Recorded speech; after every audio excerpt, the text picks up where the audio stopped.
Oke, halo teman-teman. Kita ada dalam edisi spesial. Hari ini kita mau bikin semacam ngobrol-ngobrol santai dengan seorang penulis renungan, seorang penulis novel juga. Pokoknya seorang yang banyak berkecimpung di dunia kepenulisan ya.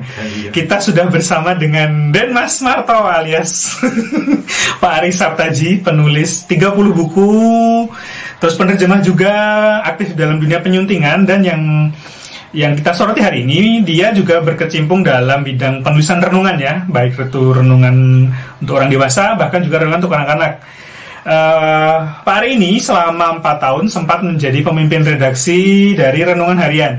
Kemudian mulai 2016 sampai sekarang masih menjadi pengelola renungan khusus anak Footprint.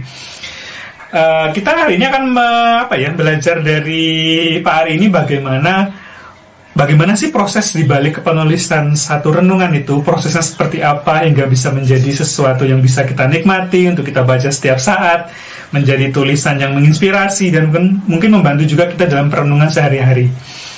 Oke, kita langsung saja sambung ke Den Mas Marto. Oke, terima kasih. Oke, Den Mas, tolong dong ceritain gimana sih awal mulanya kok bisa berkecimpung di dunia renungan itu, seperti apa sih awalnya? Oke, jadi waktu itu saya berada di gereja, lalu dipercaya untuk memegang pelayanan publikasi, menerbitkan warta jemaat mingguan yang dibagi ke jemaat setiap minggu. Nah, di dalam warta itu ada ruang untuk kadang diisi ringkasan khotbah, tapi juga kadang renungan pendek yang kira-kira sesuai dengan tema yang sedang dibicarakan di gereja pada minggu bersangkutan. Nah, dari situ kemudian saya mulai rutin menulis tulisan-tulisan pendek itu. Ya, jadi renungan-renungan singkat, apa yang saya dapatkan dari perenungan firman Tuhan, saya padukan dengan wawasan yang kira-kira saya mengerti, saya tuliskan dalam format yang pendek. Nah, formatnya baru formatnya yang pendek ya. Nah, kemudian seiring dengan berjalannya waktu, saya kemudian diajak oleh teman yang mengelola renungan malam waktu itu. Ya, terus diajak untuk ikut menulis. Nah, tetap formatnya pendek, tapi kemudian lebih berbentuk lebih ada standarnya. Kalau awalnya kan, pokoknya pendek, sekitar mungkin 500-an kata, maksimum itu udah panjang begitu. Nah, tapi sekarang belakangan, selain pendek juga mulai ada formatnya. Dan kemudian pada tahun 2007, saya diminta bergabung di kontributor Renungan Harian. Nah, di renungan harian inilah saya menemukan format renungan yang relatif baku begitulah ya. Jadi bagaimana tulisan renungan itu bukan hanya pendek, tapi formatnya di situ bagian awal biasa berupa ilustrasi, bagian tengahnya berupa pembahasan firman, dan kemudian di bagian akhir kita menyampaikan bagaimana firman itu diterapkan, dipraktekkan, dikaitkan dengan kehidupan sehari-hari kita. Nah, jadi mulai saat itu saya mulai belajar dengan pola yang baik dan benar, bukan sekedar menulis pendek, tapi dengan pola yang kira-kira enak diikuti oleh pembaca. Oke, sebelum kita mungkin nanti ngobrol soal teknisnya ya, teknis bagaimana menulis renungan, belajar menulis renungan, sebenarnya pada intinya gimana sih mencari inspirasi untuk membuat renungan? Kalau renungan sendiri, idenya sebenarnya jelas ya, karena dia renungan harian, renungan dari firman Tuhan. Berarti idenya mau tidak mau harus berangkat dari pembacaan firman Tuhan, dari perenungan firman Tuhan. Ini tidak bisa ditawar kalau untuk tulisan renungan. Lain kalau kita menulis genre-genre yang lain, tentu sumber idenya lebih bebas. Nah, Tapi kalau renungan harian ini berangkat dari bagaimana kita belajar, bagaimana kita merenungkan, bagaimana kita mendapatkan pengertian, atau katakanlah kalau di Alkitab mendapatkan hikmat, atau ada yang mengatakan mendapatkan rema dari firman Tuhan, dan itu kemudian yang kemudian kita coba tuliskan dalam format yang pendek tadi. Nah, baru bagian-bagian yang lainnya menyusul, yaitu kalau sudah dapat idenya, misalnya menambahkan ilustrasi yang relevan, dan kemudian juga memberikan, memikirkan, menyampaikan aplikasi penerapan yang praktis dan spesifik atas firman yang tadi direnungkan itu. Jadi kalau idenya mestinya tidak lari dari bagaimana kita bergumul, bagaimana kita membaca dan merenungkan firman Tuhan. Jadi gimana kalau misalnya ada aku mengalami suatu pengalaman rohani, kemudian kayak kita berbicara soal apa sih dalam pengalamanku, itu gimana itu, Dirnas? Kalau seperti itu. Prosesnya memang bisa terbalik. Jadi prosesnya bisa dari kita membaca firman Tuhan lalu mendapatkan suatu ide atau pengertian tertentu, atau sebaliknya kita menemukan sebuah pengalaman. Kita mungkin membaca sebuah cerita, atau kalau saya misalnya dari menonton film, lalu kemudian teringat, ini mirip dengan yang, atau sejajar dengan apa yang dikatakan oleh firman Tuhan, begitu. Nah, jadi biasanya prosesnya kalau dari situ, kira-kira kita cari, katalah dari pengalaman itu, kata kuncinya apa? Apakah itu pengalaman misalnya tentang kerendahan hati? Apakah itu pengalaman tentang bagaimana menemukan ide yang kreatif misalnya? Nah, dari kata kunci itu, dari frasa kunci, dan kemudian kita menggalinya, baru kita menggalinya. Jadi ini prosesnya, kalau ini prosesnya terbalik. Jadi bisa dari Alkitab bicara apa sih sama kita? Betul. Kemudian dari pengalaman hidup tuh Alkitab seperti apa sih? Kalau Alkitab membaca pengalaman seperti ini, seperti apa itu, jadi bisa terbalik seperti itu, bisa juga. Terus ada yang bilang sih kadang-kadang kok kayak dicocok-cocokin ya, kayak ada istilahnya cocok logi gitu kan. Dipas-pasin aja sih sama Alkitab itu. Kalau sebenarnya gimana sih, kenapa sampai ada orang ngomong seperti itu? Kemungkinan itu seperti ada. Tentu saja ada ya. Karena kan memang juga pengalaman setiap orang, setiap penulis berbeda-beda. Dan juga biasa setidaknya di Indonesia tidak semua penulis renungan adalah orang yang memang mendalami studi teologi secara formal. Jadi kompetensinya ya? Iya, betul. Tapi sebaliknya juga banyak orang yang memang kompeten tapi enggan mungkin menulis renungan. Masalahnya kadang di situ. Jadi sekalian ya lihat video ini buat penonton, teman-teman yang mungkin punya kompetensi bidang teologi, ayo dong tulis renungan juga. Iya. Jadi masalahnya kadang di situ. Yang bisa menulis, yang terampil menulis, kadang pengetahuan bekal Alkitabnya terbatas. Sebaliknya yang kompeten dengan teologi, dengan Alkitab begitu, mungkin tidak tertarik menuangkannya dalam format renungan, lebih tertarik mungkin menuangkannya dalam bentuk makalah, atau mungkin buku sekalian begitu. Jadi tantangannya memang di situ. Jadi memang kalau kita mau mendalami ini ya, mau tidak mau belajarnya di dalam dua hal itu. Satu, kita belajar Alkitab dengan benar lah, bukan hanya cocokologi. Kadang cocokologi itu kadang hal yang sederhana, tapi kalau muncul di renungan jadi lucu. Contohnya misalnya ada pernyataan di tulisan renungan di Alkitab, frasa jangan takut muncul 365 kali. Itu berarti mengingatkan kita bagaimana Tuhan setiap hari agar kita tidak takut terhadap apapun yang kita hadapi setiap hari. Nah, orang mungkin karena melihat itu sesuatu yang keren ya, 365 kok pas ya. Nah, padahal kalau kita teliti tidak begitu.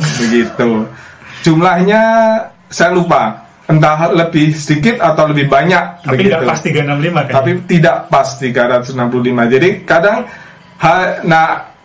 masalah pembacanya karena juga kurang kritis. Nah, jadi hal yang dipas-pasin seperti itu karena dianggap menarik, dianggap keren, malah jadi tersebar. Begitu, masalahnya kadang seperti itu, sesimpel itu. Jadi sebagai penulis yang bertanggung jawab mestinya mau memeriksa ulang, menguji ulang data dan fakta-fakta yang dituliskannya. Jadi kalau gitu malah pertanyaannya jadi menarik nih, siapa sih yang berhak nulis renungan gitu kan? Kalau soal berhak, tentu saja setiap pembaca Alkitab, setiap perenung Alkitab, menurut saya berhak untuk menuliskannya. Nah, masalahnya ya tadi di kompetensi tadi, baik secara teknik menulisnya maupun secara penelaahan kajian Alkitabnya. Ini nanti yang akan membedakan kualitas dari tiap-tiap penulis itu gitu. Jadi juga mungkin kalau dipublish kompetensi dari editornya juga ya mengkurasi ini layak nggak sih gitu ya? Betul. Nah, jadi orang di balik layar itu sangat penting, terutama kalau buku-buku renungan adalah tadi orang memiliki kompetensi itu. Nah, ketika saya bekerja di renungan harian, saya bersyukur karena memiliki tim yang saling melengkapi. Jadi kalau saya sendiri, kompetensi saya lebih di bidang kepenulisan. Jadi di sisi kebahasaan. Di sisi teologi saya tidak memiliki latar belakang pendidikan formal.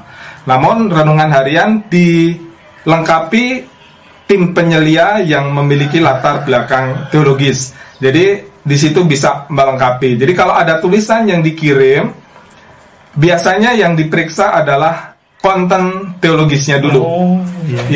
Kalau konten teologisnya oke, baru kemudian, bahasanya lah bisa lah, mungkin nanti harus dipoles, diperbaiki. Tapi kalau konten teologinya sendiri sudah amburadul, ya sudah cocokologi, ya udah kita pulangkan. Biasa masuk ke recycle bin. Oke, kita dapat satu kuncinya dulu sih. Jadi siapapun memang bisa menulis renungan, hanya saja ketika itu akan dipublish, terutama di media istilahnya media yang konvensional, mainstream seperti renungan-renungan yang kita bisa dapati di toko buku, tentu harus melalui proses kurasi dan editing juga. Dan tadi didapatkan satu kunci bahwa kontennya dulu harus benar ya. Setelah kontennya benar, baru formatnya dan kebahasaannya yang benar ya. Oke. Ya benar ini mungkin kan di dalam kekristenan banyak denominasi gitu. Nah oke lah, kita ambillah kata konten yang ortodok begitu. Nah artinya kalau ada konten-konten yang kontroversial, konten-konten yang memancing perdebatan, kita juga hindari. Karena ini kan devosional. Jadi bukan risalah, bukan makalah apologetik begitu. Jadi memang kita cenderung memilih topik-topik yang adem, topik-topik yang menenteramkan, menyejukkan, ya walaupun mungkin kadang ada menyinggung, membahas isu-isu sosial, tapi yang kira-kira tadi tetap dalam koridor devosional, bukan dalam koridor apolitika. Oh, ini mau membela sebuah kebenaran iman, bukan itu begitu. Jadi juga itu menarik juga sih tentang istilahnya kayak aliran-aliran tertentu sih dalam kekristenan juga kan. Tapi yang mungkin menjadi perhatian kita sih, kadang ada pertanyaan, kan pengalaman seorang belum tentu cocok buat pengalaman orang lain. Itu gimana penerapan dalam renungan? Kalau pengalaman biasanya kita hanya menggunakannya sebagai ilustrasi ya. Kalau pembahasan firman harus kembali ke tadi tafsir yang biblical. Nah makanya kalau memang sebenarnya sama PR-nya. Kalau kita misalnya ingin menekuni isi pendidikan misalnya, kan berarti kita harus belajar sungguh-sungguh tentang dunia pendidikan, sehingga kita juga tidak asal bunyi ketika membahas isu-isu pendidikan. Kan sama, kalau kita menulis tentang renungan harian, kita berangkat dari pembacaan dan perenungan firman, kan juga kita berarti harus membekali diri dengan cara tafsir yang katakanlah tidak aneh-aneh, tidak asal-asalan. Itu bagaimana begitu. Oke. Kayaknya menarik sekali, tapi kayaknya daripada nanti biar nggak melebar sih, kita fokus aja sih. Oke, kita berlanjut ke intinya ya, ke fokus hari ini. Gimana sih proses kepenulisan untuk membuat tulisan renungan? Step by stepnya seperti apa saja itu? Oke, kalau step by stepnya sebenarnya tadi sudah kita bicarakan. Jadi ada yang bersifat dua arah tadi. Jadi dari membaca, merenungkan firman Tuhan, lalu kan biasa mungkin kita membaca satu perikop, tapi kalau untuk renungan biasa yang difokuskan hanya satu ayat. Satu ayat renungan cukup ya? Cukup, karena formatnya hanya pendek, hanya dibaca kadang tidak sampai 5 menit untuk dibaca. Jadi justru kalau melebar lalu banyak poin-poinnya, itu jenis yang tidak cocok untuk renungan. Kalau perikop gimana tuh, Mas? Nah, maka biasa perikop digunakan untuk konteksnya. Artinya ketika kita menafsirkan, kita tidak out of context, begitu. Tapi keywordnya tetap satu ayat itu tadi kuncinya ayat satu ayat ya. Bahkan kadang saya pernah menulis hanya dengan mengupas satu kata. Hah? Satu kata? Misalnya tinggal di dalam Kristus. Nah, apa arti kata tinggal itu? Nah, itu sendiri sebenarnya sudah cukup, bahkan sebenarnya sangat kaya untuk digali dan bisa dipadatkan menjadi sebuah renungan, begitu. Wow, dari satu kata. Makanya tadi kita harus menyesuaikan antara formatnya tadi dengan isi yang mau kita sampaikan. Makanya kalau renungan biasa fokus satu topik saja. Sebuah perikop tentu saja sangat kaya isinya, dan mungkin kita mendapatkan sangat banyak ide dari sebuah perikop. Misalnya katakanlah dari perikop tentang kedatangan orang Majus bertemu dengan Yesus, bertemu dengan bayi Yesus ya. Di situ ada bagaimana mereka melihat bintang, bagaimana kemudian mereka segera pergi. Lalu pertamanya mereka datangnya ke istana dulu. Nah, kemudian harus beralih. Mereka kemudian melihat rumah yang sederhana, dari istana melihat rumah yang sederhana, tapi malah percaya bahwa juru selamat ada di rumah itu. Lalu akhirnya bertemu dengan malaikat, disuruh jalan ke tempat lain. Mereka tanam banyak poin-poin yang bisa diangkat. Nah, tapi kalau menulis renungan, tidak mungkin dalam satu naskah renungan kita angkat semua poin itu. Jadi kita harus pilih. Misalnya, bagaimana kesegeraan mereka merespon ketika melihat bintang itu. Cukup itu saja dalam satu tulisan renungan yang kemudian dieksplorasi dalam format tadi, ilustrasi, pembahasan, dan kemudian penerapannya. Nah, ide yang lain bagaimana? Ide yang lain disimpan, tulis lagi dalam renungan yang lain. Selanjutnya bisa dibagi ke parts berikutnya gitu ya? Betul. Oke, terus secara umum gimana sih format renungan? Misalnya sekarang ada batasan maksimal 500 kata ya? Ini yang saya ketahui di RH dan kebanyakan 1.400 karakter termasuk spasi sampai 1.600, yaitu karena tadi formatnya, dan biasa format bukunya kan buklet kecil begitu, jadi disesuaikan dengan format itu. Kalau menurut saya sih poin yang penting konsisten. Katakanlah sebuah buklet renungan, kalau misalnya panjangnya 1.500 karakter tadi, kira-kira semuanya seperti itu. Jadi jangan ada yang sangat pendek, jangan ada yang sangat panjang begitu. Tinggal konsistennya, dia memilih format yang seperti apa. Oke deh. Terus setelah selesai dengan kepenulisan, tahap selanjutnya apa sih mungkin yang bisa diterapkan? Maksudnya self-editing kah atau?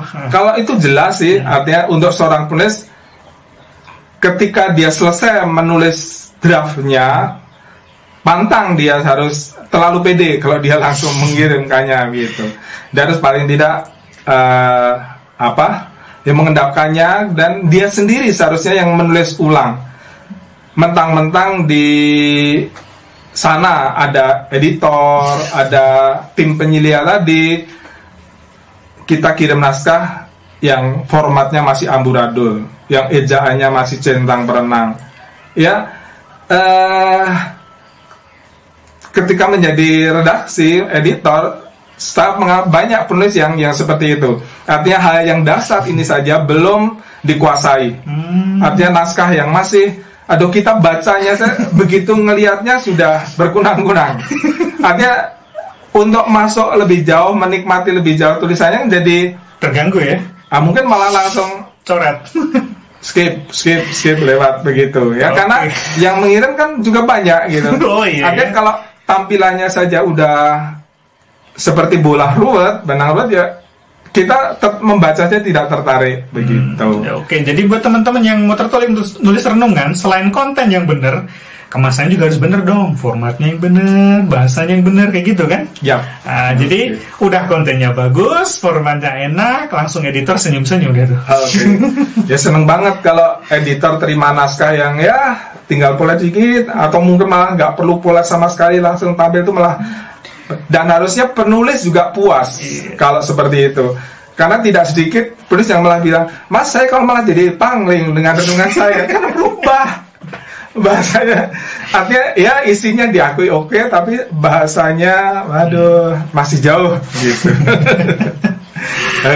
Oke, terakhir nih, apa sih yang mau disampaikan untuk teman-teman yang mungkin minat untuk berkecimpung menulis renungan, baik mungkin internal di gerejanya atau mungkin juga dipublish di mainstream ya, Den Mas? Ada nggak sih tips and trick atau mungkin saran, harapan untuk teman-teman yang lain? Kalau saran dan kalau memang serius ingin menulis, ya berarti dan kemudian memilih genre renungan, ya berarti bekal kita tuh paling sepasang. Jadi bekal kecakapan menulis dan bekal kajian Alkitab. Nah, kecakapan menulis itu sendiri, maka di situ dikatakan kecakapan. Ini sebuah kecakapan, bukan suatu bakat. Jadi bukan sesuatu yang jatuh dari langit lalu berkembang sendiri, kita menjadi canggih sendiri, menjadi hebat sendiri, tidak. Tapi kecakapan adalah sesuatu yang dilatih tahap demi tahap, secara rutin, dengan latihan-latihan yang tepat juga, begitu. Artinya kalau latihannya nggak tepat, walaupun sudah berbulan-bulan, kalau berenang gaya dadanya belum bisa-bisa, begitu. Begitu juga dengan menulis. Kadang kita merasa mungkin ada gampang ke, di satu sisi mungkin gampang ke, di satu sisi juga mungkin tidak tahu gimana sih. Karena kadang menulis kalimat pun, padahal kalimat itu sebenarnya sederhana saja, harus ada subjek dan predikatnya. Nah, kalimat yang sederhana saja kadang jadi jungkir balik, jadi rancu begitu. Logika bahasanya istilahnya. Nah, itu dari sisi kecakapan menulisnya. Nah, kalau dari sisi kecakapan lainnya ya sesuai dengan bidang yang ingin ditekuni. Kalau ingin menulis renungan ya berarti memang sungguh-sungguh mendalami bagaimana sih mengkaji Alkitab secara bertanggung jawab. Nah, itu dia. Oke, menarik sekali ya. Jadi kita bisa mungkin sedikit menarik kesimpulan kalau siapapun bisa menulis renungan.